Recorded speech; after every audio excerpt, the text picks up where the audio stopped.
Hello and welcome to the Homeland Language Services podcast. I'm Xenia. I'm marketing manager here, and here are my colleagues. It's Paula and Seleni. Paula is our she's psychologist and she's working in our HR team, and Seleni is our marketing specialist and she's working with me in the marketing team. So, today we are going to have a conversation that touches a part of all our lives. It's about mental health. In our company, we are a certified language company, and we know that clear communication starts with a clear and healthy mind. And this discussion is at the heart of our company values. So, again, I want to present Paula Coronado. She is a psychologist specialized in both clinical and organizational psychology with additional training in human talent management and professional coaching. So, Paula, very warm welcome to you. Thank you, Cinia. Thank you, Seleni. Yes, it's a pleasure being here in this first time with the podcast. Perfect. I think we're starting from a very important topic.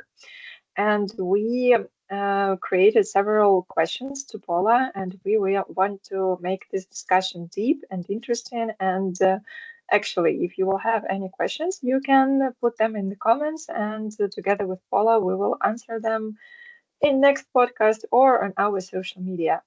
So let's start. We have the first question, how the state of mental health can impact on the quality of life and working performance. Yes. Thank you, Cinia. I think that mental health actually have a very important role in everybody's life, but in three aspects, it's how we can see this importance. The first one is that they have mental health has a role in how we feel, what we are thinking, and how we are going to perform every day. So this works for our personal life and also works for our professional life. So when we have a good mental health, we are okay, then we can focus on what we're doing and we also can make better decisions. Not only in our personal life but also in our professional life. Sometimes we have to make decisions in our work. Sometimes, for example, in the interpretation field, we have to make some quick decisions, right? And we have this pressure sometimes because you are in a live conversation and you can take the decision at the moment.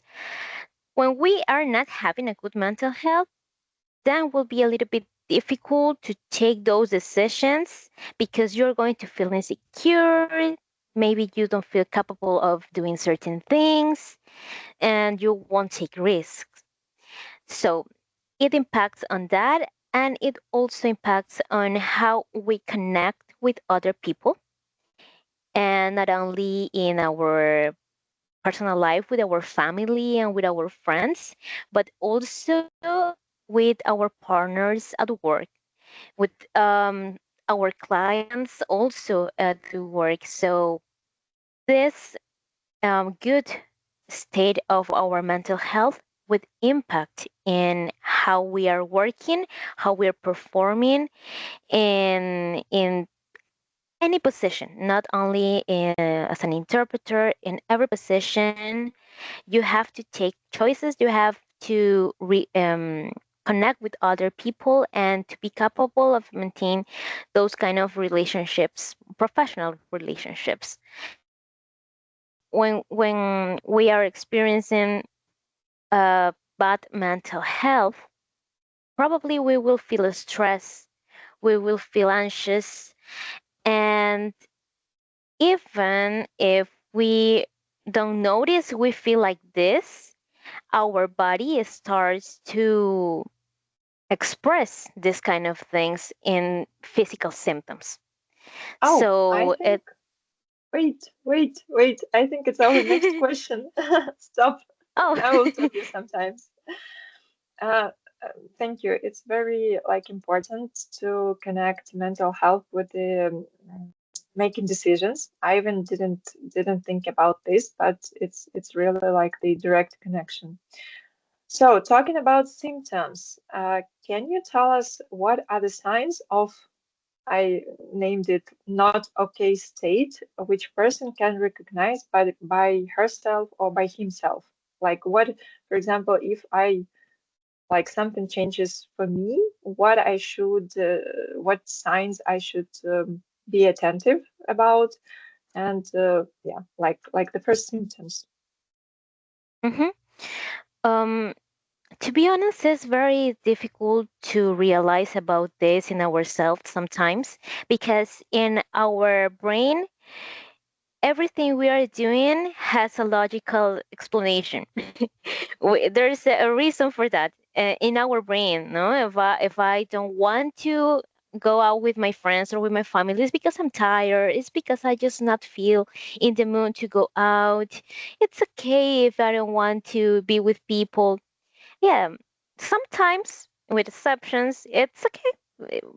Sometimes we are not that kind of people. But if you are avoiding the contact with the social contact with everybody every day, then um, maybe from outside it's easier to see the issue, but we cannot see it. Sometimes at the beginning it's very difficult to recognize. But um, I think that some common signs that we can notice is when we feel some changes in our energy levels, let's say. Okay. So if we feel very tired, even if we didn't make any effort, physical effort, but I feel tired, like if I just make a lot of sport, I don't know, but I feel like that, but I didn't make any physical effort, then that's a sign we have to be aware of. If we feel like it's difficult for us to pay attention to things. We have this trouble in concentrating in our task, then that's probably a sign because that's that has to do with overthinking. Maybe we are thinking about other things when we are in another task. And what's the consequence of that? That we are not giving our 100% in what in the activities we are doing. If we notice that there's changes in our sleeping pattern. If I used to sleep this many hours and now I want to sleep all day, that's a sign too. Or if you cannot sleep at all, that's a sign too. So it's very important for us to be aware of this. But the thing is that not everybody knows that having these changes are signs.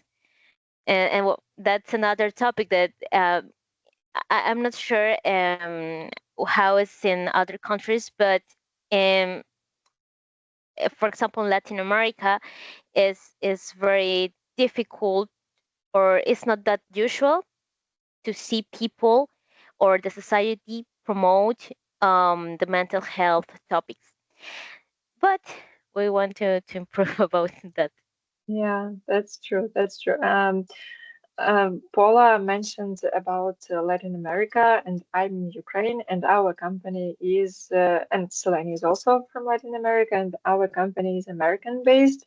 So we have the international team. That's why Paula was mentioning Latin America as an example. I would add that in Ukraine, considering the circumstances, we are talking about this more, but still we have like such. idea, and it's something from the like from our parents, grandparents, that, for example, to go to psychologist, it's something embarrassing. So I think we have almost the same situation as in Latin America. And also, I wanted to ask you about the sleep, about maybe I heard that it is a sign of depression when you don't want to stand up from the bed. Like you mentioned that you are sleeping like longer or the whole day, but I heard that even if you wake up, but you just like don't want to stand up and do something, it's also like an important sign. Yes, what you say is very important. It's a sign of depression. Yes, but it's not like if I'm feeling sleepy all day, then I'm depressed. It's not like that because there are another signs for that because you might Uh-huh. have another medical reason for that too. So Oh, there are also another signs for depression. For example, if you feel that you lost the motivation to do to follow your dreams or your goals, or if you feel also that um, you don't like anymore certain activities you used to enjoy, that will be probably a sign. And if these signs last for more than 6 months and you don't have any reason for that, because sometimes you can feel like that if you yeah, lose a person in your family. It's a very sad situation and it will be a consequence that you feel sad, and it's understandable and it's logical and it's okay, and you will need time to process that. If it takes more than 6 months, then will be with another signs, there might be an issue there. We have also physical symptoms like hmm, headaches, fatigue, and we have to first of all check if there is a medical reason behind that.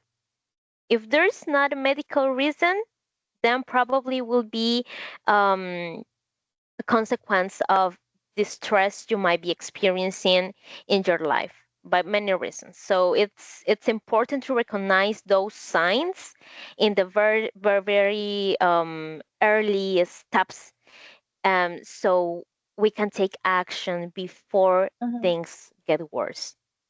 yeah, to be attentive to ourselves. That's very important. Okay, we discussed about the symptoms, and can you tell us which symptoms can be managed by person by themselves? For example, if I understand that, I don't know, my work is not motivating, I'm sleeping for a longer time, like what I should do, like should I go to somewhere or I can take some exercises and that can help? Like what do you recommend to do? There are many symptoms that can be managed by ourselves, but it depends on each person.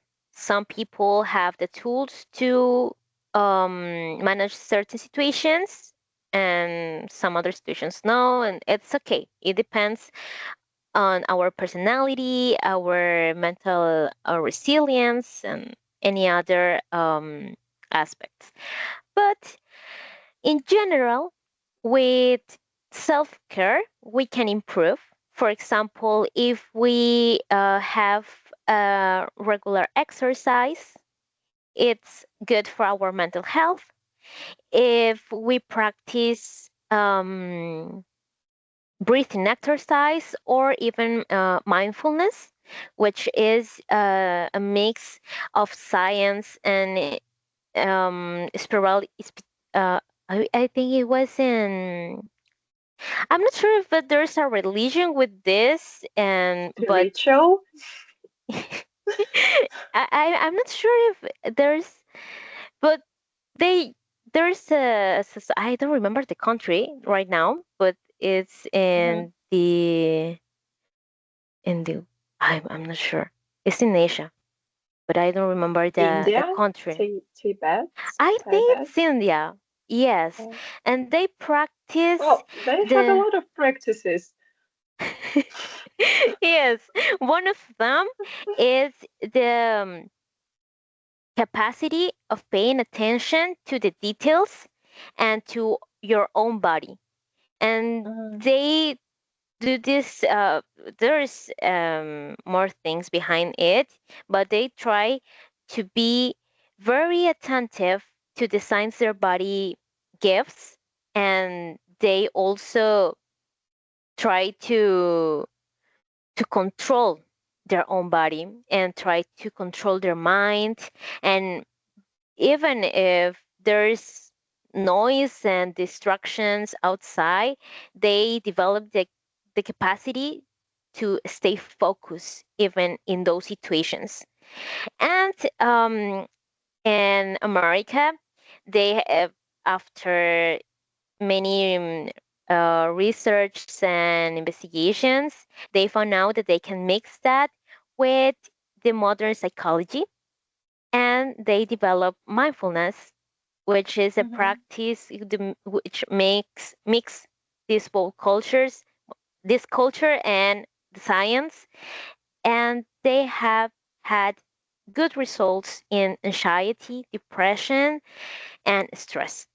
So practicing mindfulness will be a good idea to manage these kind of situations.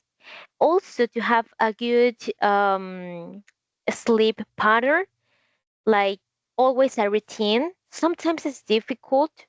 I know that there are some people that have that don't have a, for example, I know there. marketers.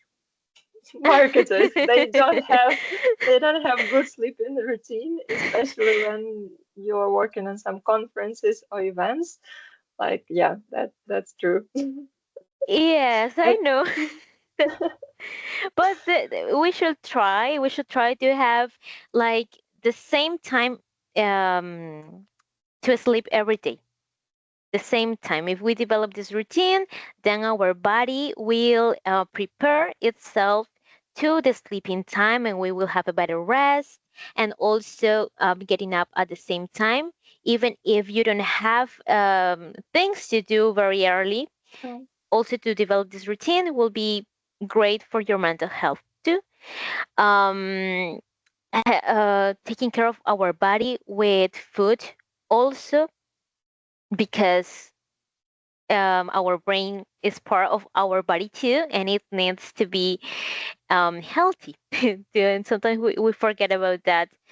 And try to find a balance between our personal and our professional life. And sometimes it's very difficult. And I would say that for people that are, for example, in the CEO of a company, it's very difficult for them to have these boundaries between my personal life and my work life. I've seen that many of them, in my experience, they have like a very high percent of their lives occupied in their work, and they are always working. They don't have shifts. They just do things, and when they come and they spend all the day working, and I know that it's an effort they do, but it's also important for them to, I won't say rest, because some people don't like that word, but recharge like a battery. yeah, We need to recharge, and then we'll be ready to start again and to do our activities with a better energy, and as a consequence, have a better productivity. definitely, definitely. I think also this workaholic lifestyle, like I had experienced that in my life. I think it's also connected with some of the fears, which you get like from your parents, which you get in your society. Like if you stop, you won't have money, you will die. Like it's something very on the level of instinct. But I think like it's Catastrophic. yes, yes, yes. It's another topic. We can talk about fears on the next podcast. Thank you for describing everything. That's actually very like I see the whole picture about that.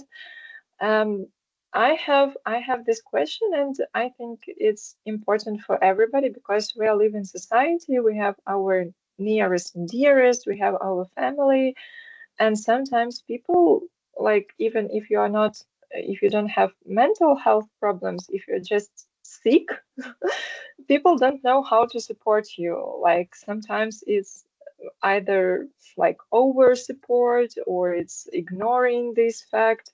So what would you recommend if for example, for family members of the person who is not like mentally okay right now? That's a good question because, as you said, sometimes we seek for help, but they don't know how to help us, which is understandable. But on the other hand, for us, if we want to help someone, first we need to understand that we cannot take choices for them, and we can unfortunately solve the problem. We I think that the most valuable thing we can do with people is to listen, without judgment, being empathetic, and just let them know that you are there to support. They are not alone going through this. Sometimes they don't need even an advice. They just want to let what they are going through. They just want to talk and let it go, and that's it. Sometimes it's like that, and sometimes they just want to feel understood. That and it happens a lot. But if you want to offer like practical help, what you can do is, I don't know, if they have to go to the psychologist and they don't, it's a difficult step for them, then you can let them know, oh, I can go with you. I can go with you, and if you want I can stay, if you want I can leave, but we can go together. Or if you see that someone is with burnout, for example, with their Mm-hmm. job and their personal life, they are having too much. Maybe if it's your sister, if it's your family, you can help with a small daily task. No, I can help you. Oh, maybe I can make the breakfast Mm-hmm. for the two of us. I can bring you your lunch. Things like that can help people, and also it makes them feel cared. And yeah, so it can make a difference in their lives. And also you can encourage them if you have seen that they are having one of those signs we talked about before, Mm-hmm. with with a very empathetic tone. You can encourage them to seek for professional help, Mm-hmm. because um, what we need to understand is that if someone doesn't want to improve or don't want to be helped, then we cannot do anything, unfortunately.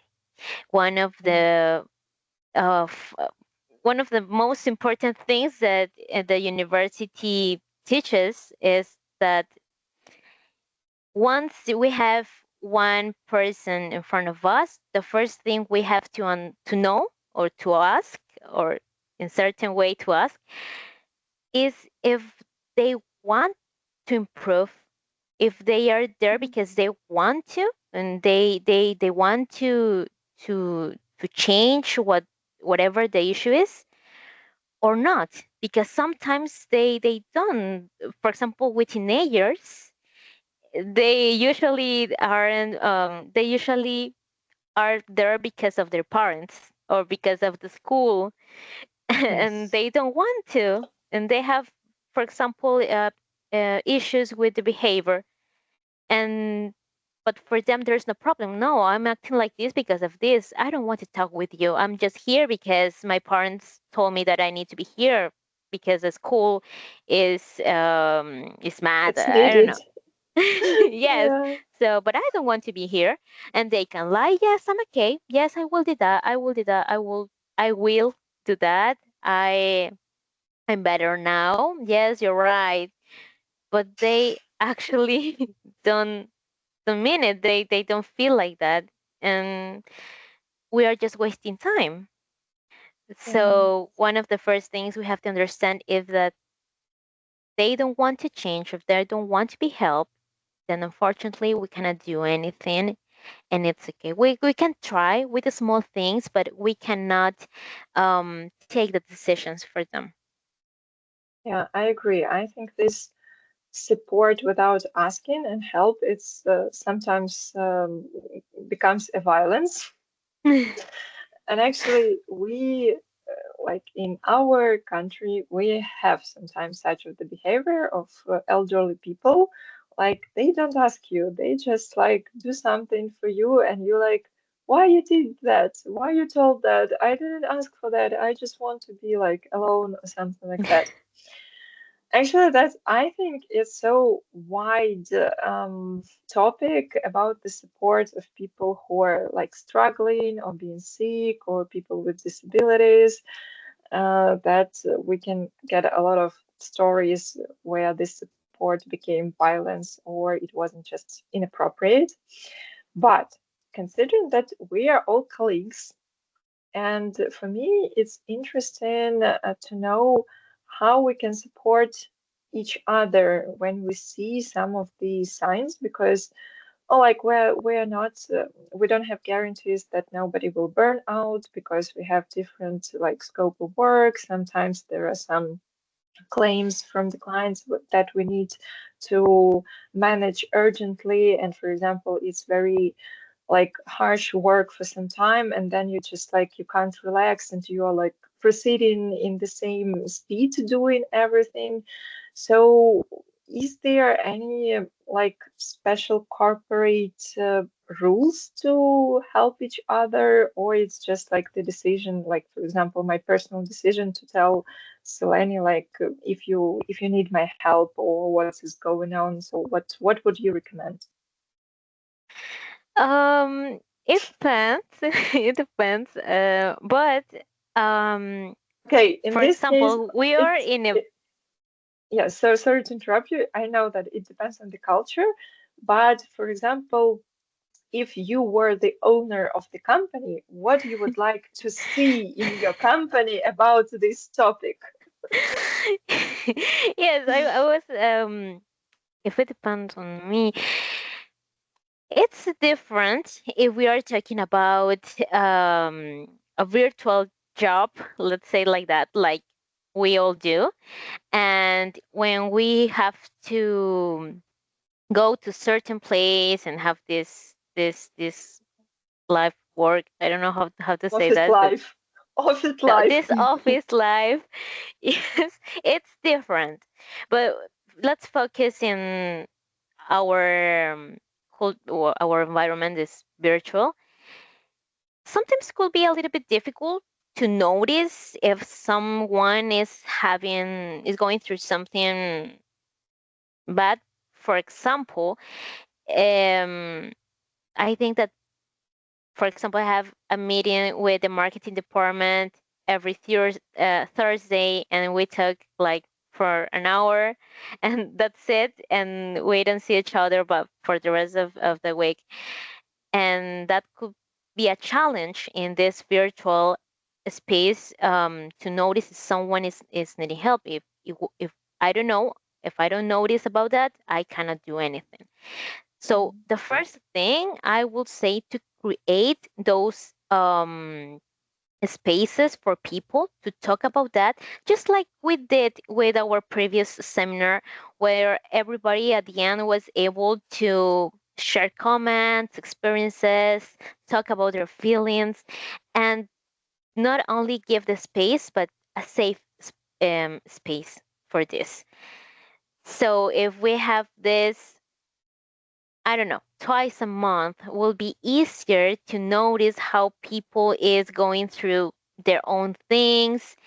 We cannot, if we use a camera, for example, would be great too. So we can notice more aspects. So that would be the first. Another thing that actually we have in Homeland, and I do appreciate that, is the Employee Assistance Program, the EAP, which are these sessions where they can talk about what they are going through and how this is impacting in their work life. So I can give them tools to go through this. Obviously, there will be some situations that I will suggest them to seek for professional, like private help, and because sometimes it's needed. But let's imagine that they didn't have the opportunity to talk about, to express, and they didn't know that they have to ask for help. So I think because of that, this EAP program it's good. So we can look for these early signs and we can prevent. Also, I think that a good idea will be training. I think we talk about this once. I'm not sure. Training leaders like our team leaders or managers to recognize these signs in their teams so they can do something about that and maybe to talk with them. Is everything okay? But not because I have to ask. No, because if Oh, they because you are, should be productive. yes, because people notice when it's like genuinely, I think that's the word. Mhm. When you mean it, when you're asking, "Are you okay?" Just because it's part of, "Hello, good day. Are you okay?" Yes, okay, that's it. But sometimes you can ask, "No, but how was it? How was your weekend? How was your week?" Having these spaces as leaders, I think it's important with their own teams, and they also need to promote this culture of avoiding the stigma of mental health, that if Mhm. I feel stressed then I cannot tell my manager or my supervisor because they are going to think that I'm not able to do this kind of job, so I cannot tell anybody about this. And then the consequence will be that after a couple of months they will burn out and they won't be able to work anymore. And and those are the consequence. So yes, I think that that would be some things that can be improved, not only in my own company, but I think that creating this, avoiding this stigma culture about mental health will be a good first step. Do you have some, I don't know, example? For example, you heard about some company, famous company or not famous company, that they do something special about mental health, like some interesting case. Hmm. I know that let me see. I know that there are some companies here in Peru. They have for example, this is another kind of job where it's an office job. You have to be there like Mm-hmm. physically. Mm-hmm. But there are some banks. They are always fighting on which of them had the best culture, and they add certain moments. For example, I have a friend that in his job they have the happy day. Happy day, yes, the Nice. happiness day. That was the happiness day, and in that day, the company tried to make everybody's happy. Like how as a company, but also the teams. The Mm-hmm. leaders and try to make some games or to they the leaders know how to manage their own teams, so they try to look for their own ways. But they have this happiness day. Other I know that other is famous bank here. I'm not sure if it's BBVA with the name, and they have like a small gym in the building. Mm-hmm. So at the beginning of the shift or at the end, people can go to the gym and have this time to relax. Why? Because exercise, physically talking, um, it's you will I don't know how to say this, but there's a Decrease the thing. cortisol. Yes, yes, Yeah, oh, yes. like it decreases the stress level, especially I read that we have the highest level of cortisol and it's the hormone of stress in the morning. So actually physical training in the morning is should have a good result. Yes, Yes. yes, and you don't have to be worried about going to the gym and then going to work because it's sometimes you don't have the time to do that. So Oh, they just go to their work, they do exercise they want in the beginning, and they just have a space to take a shower and those kind of things, and they mm, start work their shift. Then, nice. or maybe after work. So yeah, those are examples of how certain companies take care of their people, because at the end of the day companies work with people, and if people is okay, then they will be more productive, they will be happier, and they won't want to quit, because we also have those other companies that they have this issue with, because they cannot maintain their talent for long times. They usually have these cases of people quitting after 2 months, and it's also bad for the culture because you cannot create anything because there's nobody actually. Yes. Well, this has been a very enlightening conversation, Paula. Thank you for your time. Thank you, Xenia. I really like that we are taking a place to speak about these sort of topics that are so important for all sort of companies, really. And thank you for the listening, for our listeners for joining us. If you find this conversation helpful, please share it with somebody who might benefit from it, or just to listen to something interesting that might nurture our community. Take care of yourself and take care of each other. Thank you, ladies. Thank Thank you and you. follow our YouTube. And follow our YouTube page. Bye bye. Goodbye.